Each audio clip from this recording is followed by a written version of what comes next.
fans and Vol Society in general. Welcome everyone to episode number 4 of Vol Society Live. My name is David Morrison. I am the Vol Society Analyst. We got a lot to talk about tonight. We are going to recap the Pittsburgh game from last Saturday. A disappointing loss with the Tennessee Volunteers, 41-34, the final score from Neyland Stadium. But we're going to break it all down. We're going to talk about the quarterback situation with Joe Milton, Hendon Hooker, Harrison Bailey. We're going to break it all down here tonight. And then we are going to preview the Tennessee Tech game coming up on Saturday, 12 o'clock on the ESPN Plus app. So be the Vols and the Golden Eagles on Saturday. Kevin Brown, Hudson Mason, Abby Layer will be on the call Saturday from Neyland Stadium.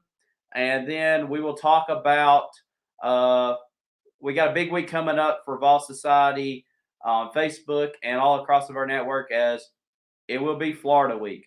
And we got a lot of coverage as we get ready for the Vols and the Gators, but we got to take care of Tennessee Tech this Saturday. I want to dedicate tonight's show to the memory of Paris Harrelson.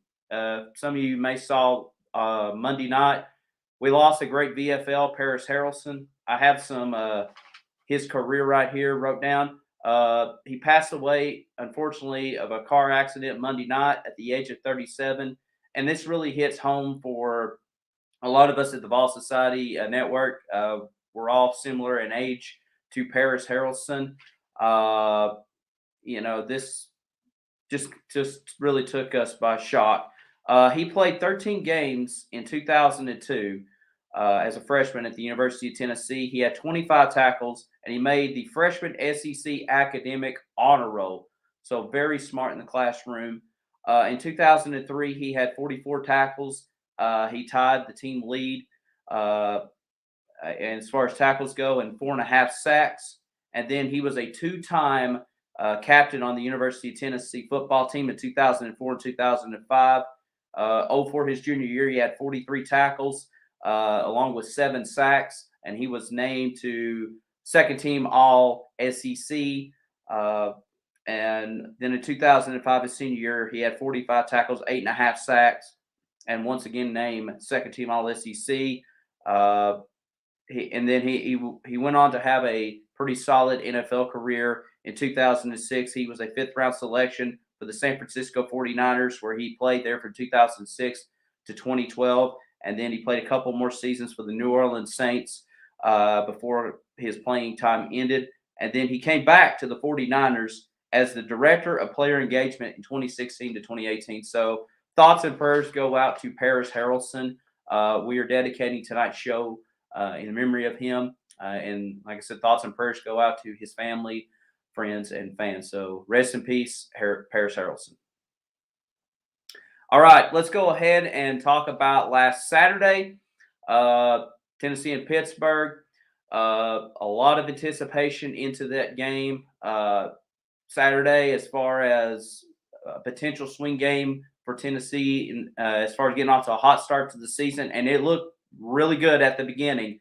Tennessee pinned Pitt deep in their own territory, and on that 4th down, block punt, knocked down at the 1-yard line. Neyland Stadium was rocking and rolling, and then we punched it in with a 1-yard touchdown run, went up 7-0 early, and then once again still playing great football all the way around.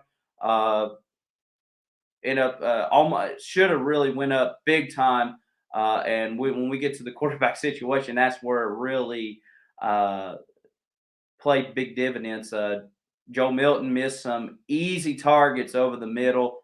Easily could have went up 21-0. Pittsburgh's defense, especially their secondary, had no answer for our offense on the passing game. It's just we couldn't connect the passes, and that's been the big discussion with Joe Milton.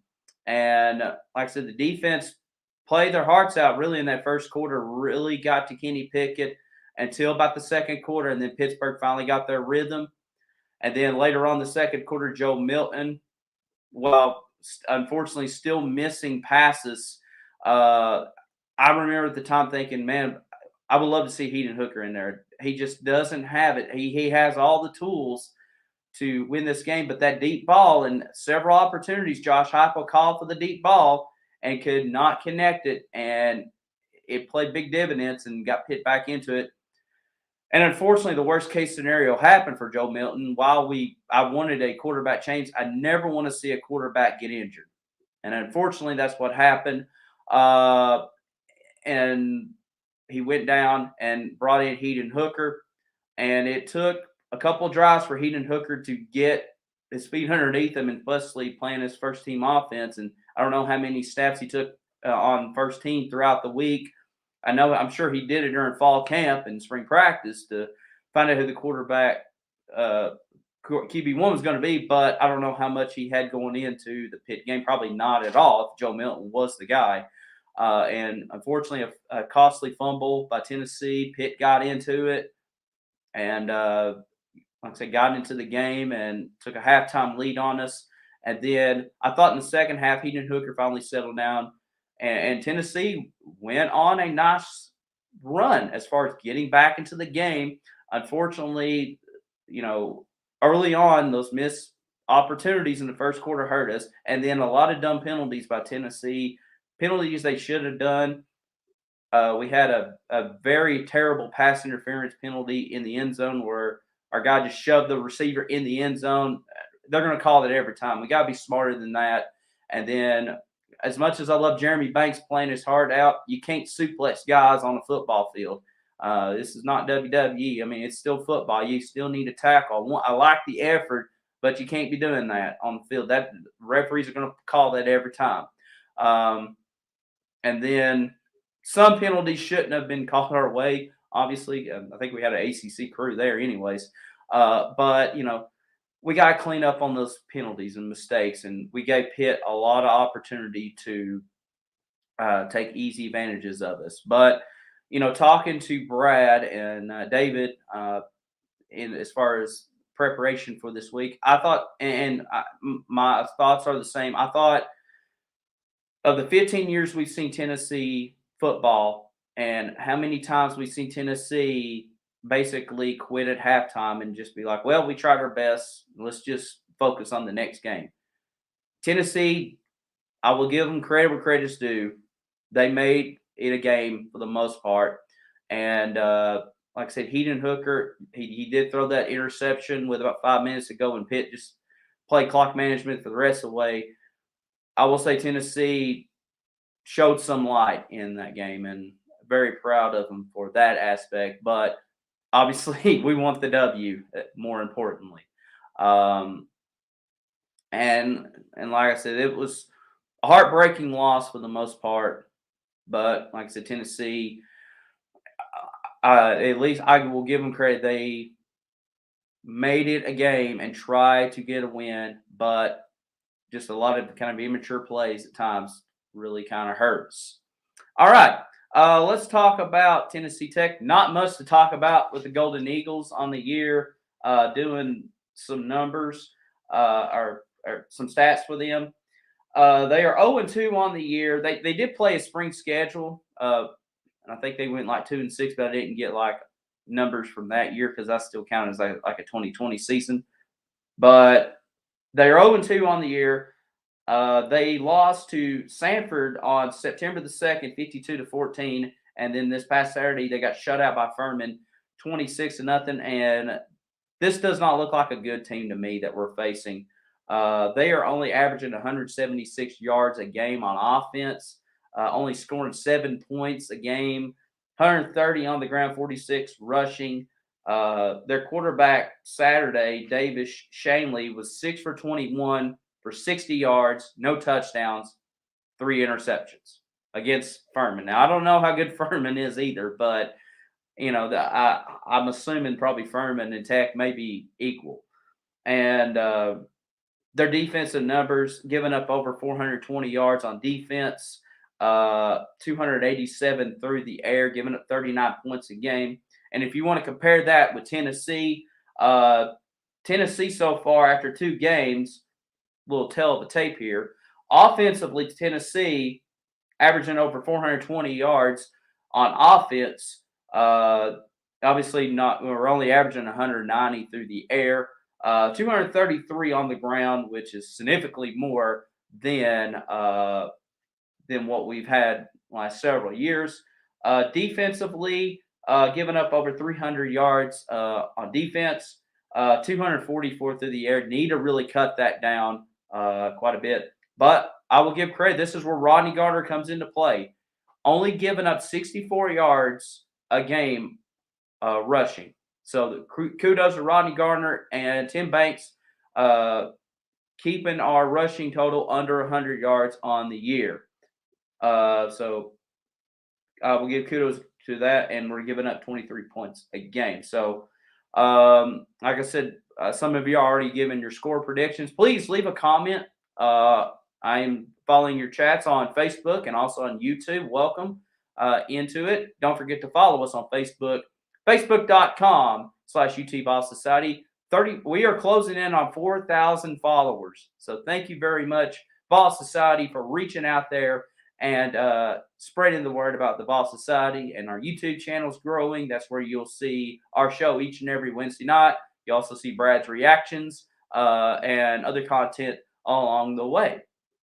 As far as my thoughts on Saturday goes, I mean, looking at the numbers, it's easy to say Tennessee needs to crush this opponent badly. And I agree. They do need to crush them and get back into respectable mode. But the thing I want to see Tennessee do on Saturday is kind of play mistake-free football. No dumb penalties. Run the right routes. Get open when need be. And so far after 2 games, our defense does not have any turnovers. Our turnover differential after 2 games is not good at all. I would love to see somebody on defense get an interception or somebody on defense force a fumble. And here's an opportunity to take on Tennessee Tech, especially with a quarterback. And I don't know if he's going to play Saturday or not, but he threw 3 interceptions against Furman. I know we've got better talent and better decision making than probably Furman does. I mean, we should be able to force some turnovers in this game on Saturday.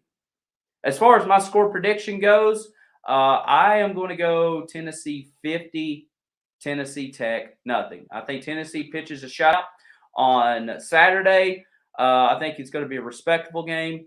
I believe they're going to clean up the mistakes, and I think we should be able to have a nice, solid win getting ready to go into the swamp. So let's go ahead and talk about the quarterback situation. We mentioned in the Pitt recap, Joe Milton did went out with an injury. Haven't heard anything as far as if he's going to play on Saturday. He might play, he may not. I expect to see every quarterback playing on Saturday. Hendon Hooker, Harrison Bailey, and if Joe Milton is healthy enough to play, I expect him to play too. This is almost going to be kind of like a preseason mode, but obviously I don't want Tennessee to be very vanilla throughout the entire game. I think, like I said, Tennessee really just needs to clean up their act, get back to basics, limit their penalties, and like I said, just play mistake-free football. And as far as I think as Hendon Hooker goes, if like I said, if Joe Milton doesn't get to go, I think Hendon Hooker is probably going to be your best option. And I know everybody loves Harrison Bailey, 5-star quarterback. Everybody wants him to start, and I want to see the kids to see too. But as far as we really don't know too much if he can get out of the pocket when pressure comes.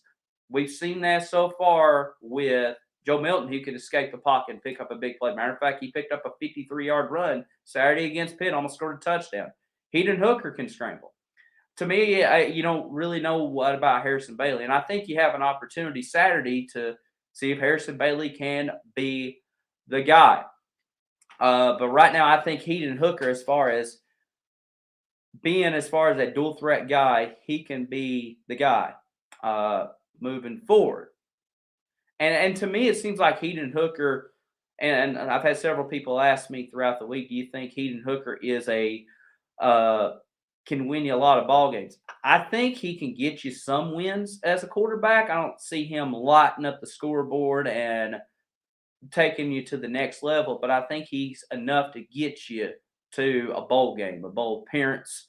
And like I said, it took a while for him to get going Saturday, but we saw flashes of brilliance on Saturday, including he threw a nice touchdown over the middle to Jacob Warren in the end zone. Like I said, making it a game. He escaped the pocket after even after taking the sacks, he did escape the pocket, picked up some nice runs down the field, and like I said, hopefully Tennessee and their quarterbacks can put up some big numbers against Tech. Like I said, the defensive numbers not the best in the world, only giving up 400 yards so far after 2 games, and this is against 2 FCS programs in Sanford and Furman, both from the SoCon. So I would love to see Tennessee to really put up some big numbers in this game. All right, let's turn it over to some questions to our audience. Thank you for tuning in so far. What do you expect to see on Saturday? Do you expect to see Tennessee light up the scoreboard on Saturday? Do you think, kind of like me, I want to see them light up the scoreboard, but I want to see them play mistake-free football and almost play a perfect game? What do you think about the quarterback situation? Do you think it's going to be Hendon Hooker, or you want to see Harrison Bailey take over and see if he can run this offense? Like I said, this is going to be, as far as like I said, I think Tech is going to be a nice setup for us getting ready to take on Florida on Saturday. And then, like I said, the schedule gets tougher and tougher because we go into conference play. We got Florida, then you got to at Florida, and you got to go to Missouri, a place that we haven't had success at since they joined the league. And then, I mean, you still have big home games coming up with Ole Miss, Georgia's later on in the year. Although Georgia, to me, looks like between them and Alabama is like 1 and 1A. As far as best team in college football. Had a question. Do you like the 7 p.m. time at Florida? Yeah. I mean, anytime you get a primetime game on ESPN, it's an opportunity to, I guess, showcase your program either in a positive way or negative way. And plus, we're playing our game at 12 o'clock on Saturday, and we'll be done by 4. And that gives you, obviously 1 week to prepare for Florida, but you get an extra 3 hours to possibly, well, not 3 hours, but yeah, really, it would be 3 hours, an extra few hours to prepare for Florida before you hit the field. So, yeah, like anytime you can, it's almost similar to basketball. Like in the SEC tournament, if you have a day game, you much rather have that next game be a night game to kind of rejuvenate your body and get ready for the next opponent. Now, granted, it's a 7-day window compared to a 1-day window, but anytime you get extra time to put that final preparations in, talk to your coaches, expecting to see what to see.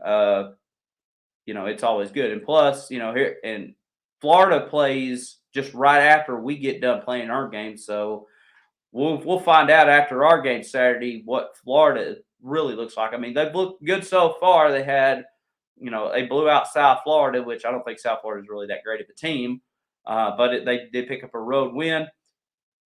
But as far as what we're really going to see against Alabama, it's going to be very interesting. Obviously, I think both of us will be 2-1 going into our game so far. Right, says he has good info that Milton is still our guy for now. Coaches graded him better and Hooker, believe it or not. Thoughts? It's like I said, I'll say this about Joe Milton. I think Joe has all the tools to be a really good quarterback in the SEC. I think he looks comfortable running the offense. I think his short games throwing to the sideline, those hitch patterns are pretty good. He's not throwing like Garantano, just throwing wildly. He's got some touch to his short game passes. Really hasn't seen him in his medium passes, like those slants over the middle. But then again, those deep balls is what really hurts him. And it's just kind of frustrating to see that. That's the only thing to me is the deep balls. If he connects them deep balls, especially Saturday, like I said, Pitt had no answer. We had several guys broke open, and Jalen Hyatt had one-on-one coverage in the end zone, and it's just we overthrow it, and it's just those things come back to bite us. But I think, and I can see why the coaches love them. That arm, that deep ball, it looks good. It's the accuracy is what hurts it. But everything else, like I think he can be a very good SEC quarterback if that deep ball was there. And can you imagine the offense we could put up? And the other thing that does also the other thing that is hurt him. He has fumbled the ball twice. Now the second fumble is when he did get injured, but that first one against Bowling Green, I wish he would have escaped the pocket a little bit more or got away from it, even if he'd have picked up a few yards, which I can't remember exactly what the down and distance was when he fumbled it the first time. Uh, but that's the thing. And as far as like Heaton Hooker goes, I think Heaton is okay running the offense. I can see why the coaches love Joe a little bit more than maybe Hooker. Any others?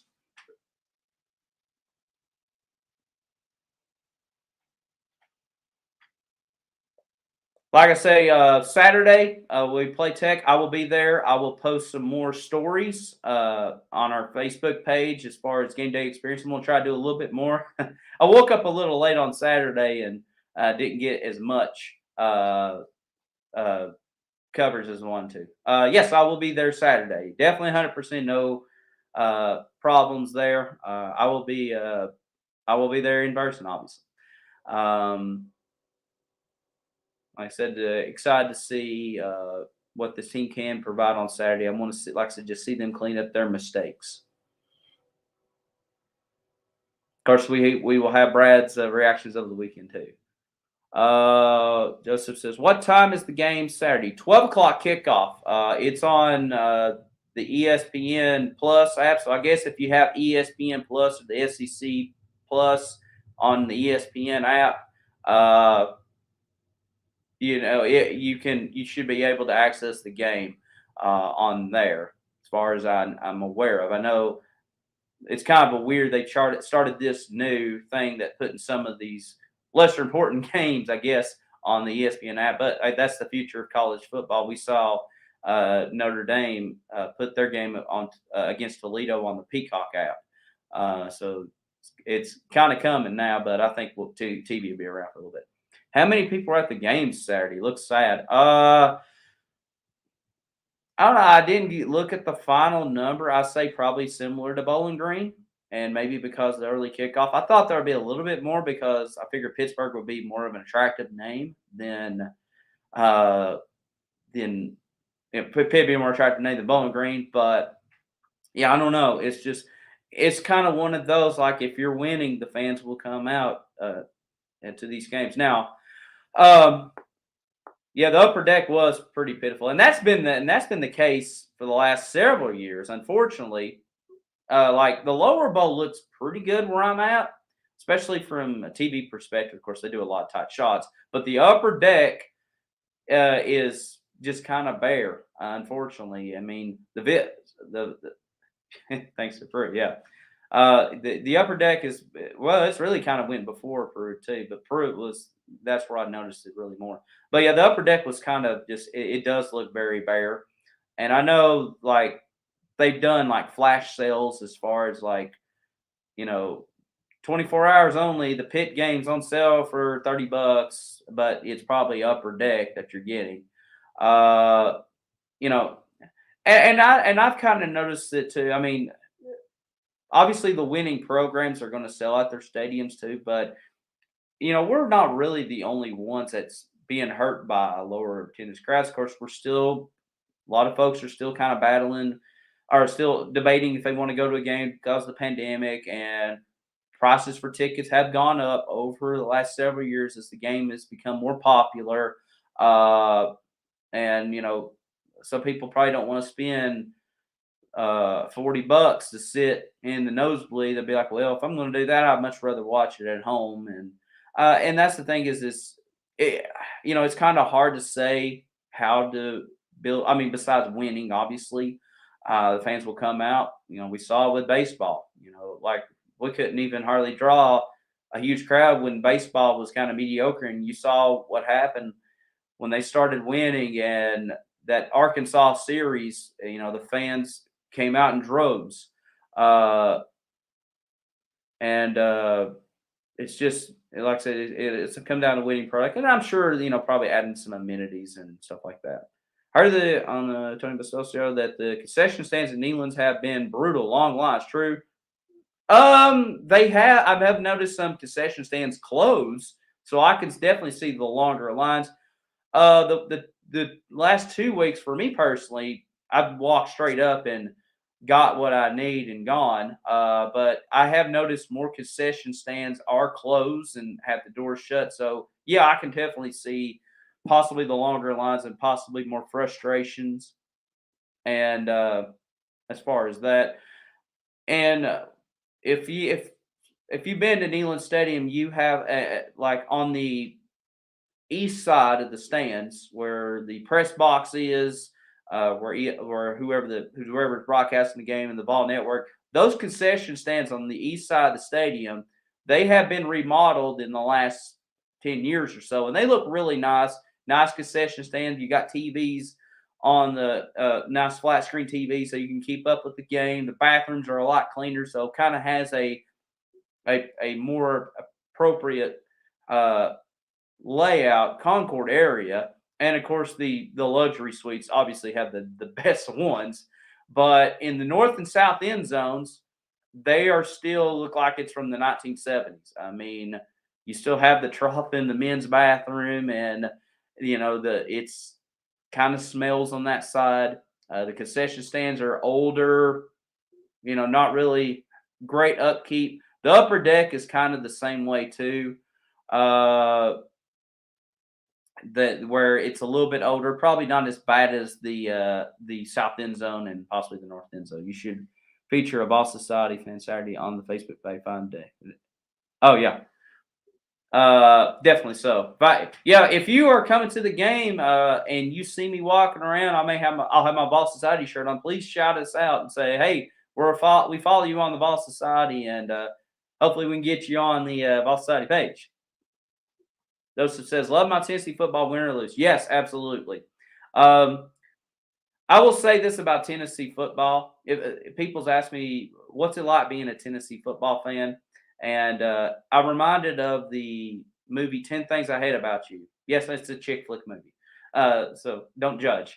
But at the end of the movie, when Julia Stiles is in her English class and she is reading her poem to Heath Ledger, and she's talking about, I hate your dumb combat boots. I hate the way you smile, blah, blah, blah, blah, blah, blah, blah. The last line of the poem, she says, I hate the way that I don't hate you, not even close, not even a little bit, not even at all.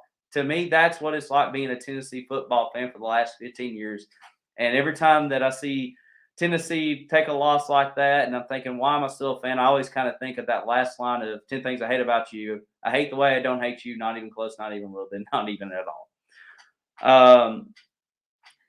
Anyway, so any other questions on here? We've gone a half an hour, I think, and it's flown by. It's crazy. Yes, Brad, we definitely have the best fans ever. Very passionate, and I love being a part of not only the Ball Society, but just being a part of the Ball Nation. And like I said, I just love our fan base, not only for football, but I enjoy Tennessee basketball, baseball, softball. I want to see all of our sports do good. And I was going to say this towards the end of the show, but since we're talking about Tennessee sports in general, I want to shout out the Lady Ball soccer team. They are currently undefeated, 7-0 on the year. They got a game coming up in Arkansas Friday night at 8 o'clock on the SEC network. So, so there are some winning teams on campus at the University of Tennessee. Our volleyball team is doing very well. They're 6-1 on the year. They're ranked in the top 25 in the volleyball poll. They on September 2nd, they upset number 9 Baylor 3-2, and they're currently in a volleyball tournament in Purdue this weekend. And then our women's golf team, their season got underway. They got a big golf tournament Monday and Tuesday in Knoxville. And then Tennessee baseball announced their SEC schedule today. Their home opener is going to be, or their SEC home opener will be the weekend of March 18th to the 20th when we host South Carolina. Also, other home game weekend series that week, and I just wrote this down right before I went on the air. We got a home series with Missouri, Alabama, Auburn, and Georgia. And then on the road at Ole Miss, Vanderbilt, Florida, and the defending national champion Mississippi State. So a lot of good stuff going on. We don't really, I know we more focus on football and basketball, but we are part of the Ball Society, and we want to acknowledge the other sports going on campus, and and they don't get enough love and praise. But yeah, definitely Lady Ball Soccer undefeated so far, 7-0. They're about to start conference play, and volleyball team has done very well on the year. So definitely want to acknowledge them. Any other questions so far?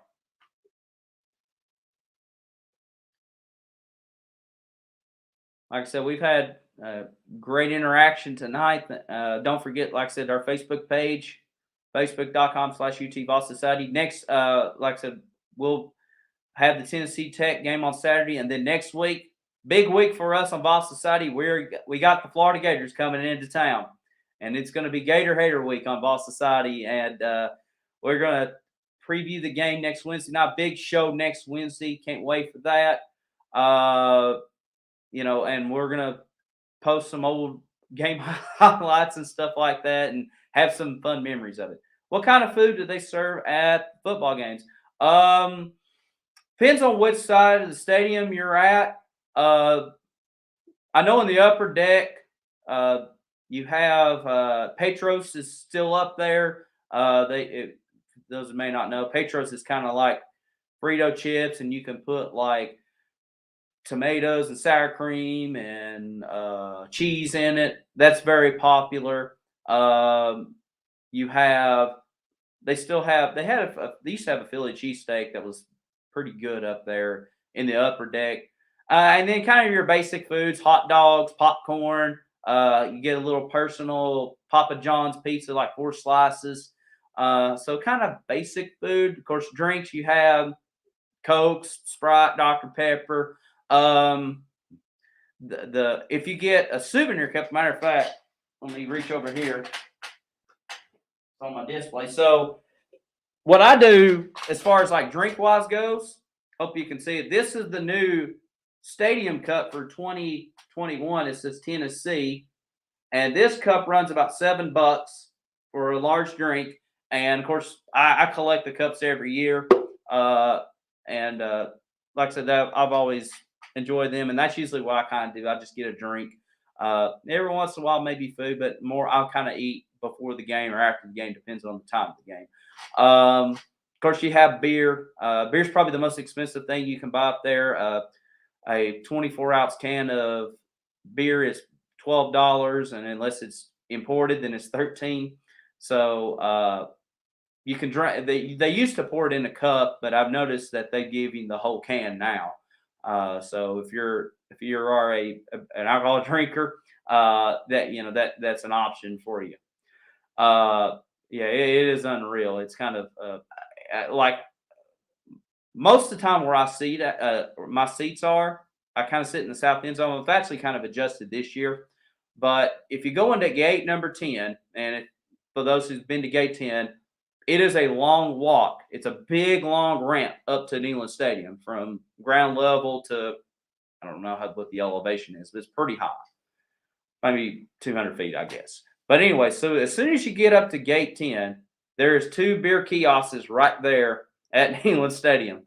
And so you can go ahead and get your frosty beverage if that is the case. I agree, the beer prices is crazy, but they do sell a lot. And especially the bigger the game, the more they sell. So it's unreal. What's your favorite thing to eat there? Usually, I usually am kind of a nacho person. I like nacho and cheese up there. I've gotten the pizza up there. I mean, it's Papa John's pizza, but it kind of fill you up. Like I said, I'm not a big hot dog eater. I kind of associate hot dogs more with baseball than football. I know a hot dog's a hot dog, but I've always just kind of associated a little bit more with as a baseball food uh, than for football. But football, but normally, if I do get something, usually nachos, or I'll get I don't know, maybe a pizza. I've had the I had a Philly cheesesteak one time up there years ago, and it was all right. Uh, Definitely so. Can we get a live video of the team running through the T area? I will definitely try that out. Yes. Uh, I know I've taken still pictures of it, but I haven't done the live video. So I'll try to see what I can do on that one. I'm pretty sure I can get it.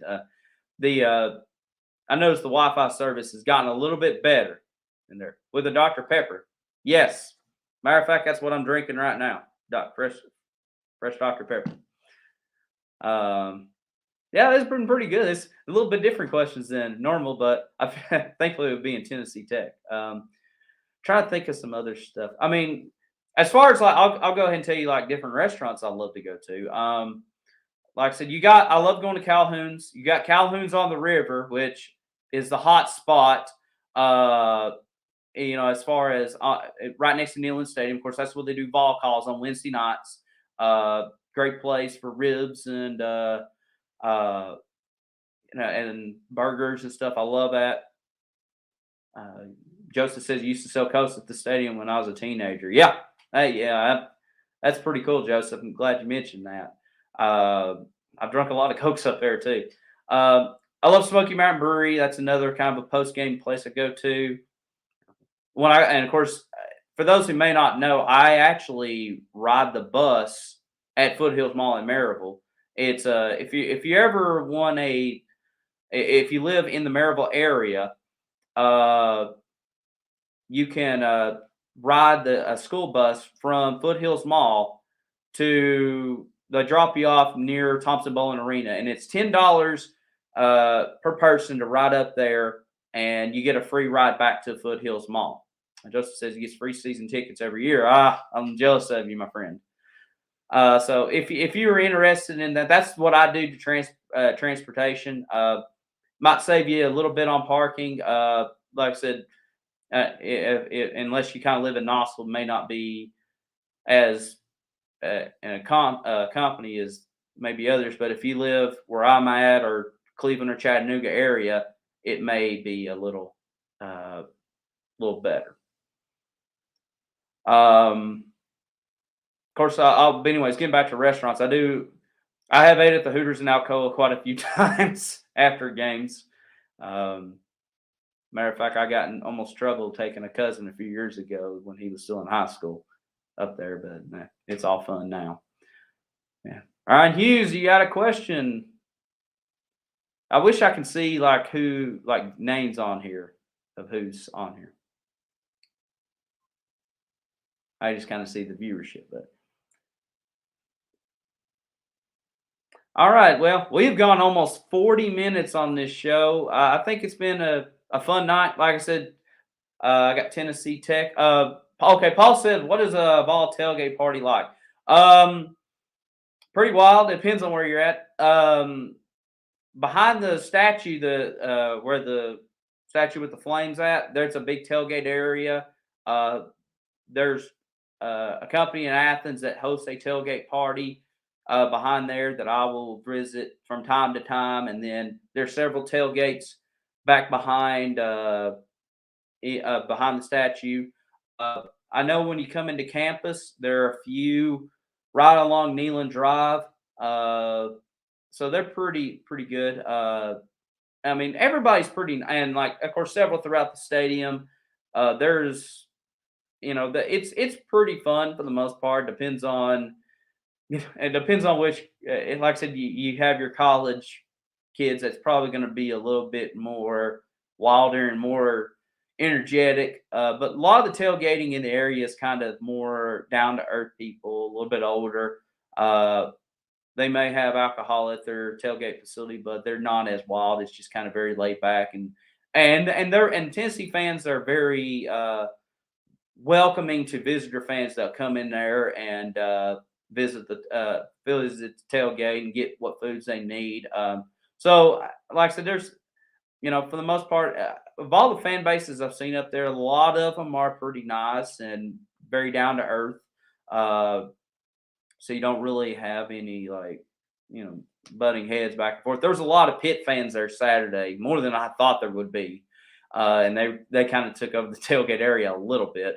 Um, like I said, yeah, I'll say you'll probably see some Tennessee Tech fans there Saturday just because it's close. I didn't even see any Bowling Green fans up until I got in the stadium. Like normally, I will see one or two, like maybe wear a shirt or have a hat on. I didn't even see one of that. Matter of fact, ironically enough, I saw somebody wearing a Bowling Green hat at a high school football game the week after than I saw at Neyland Stadium. Just funny how it works out.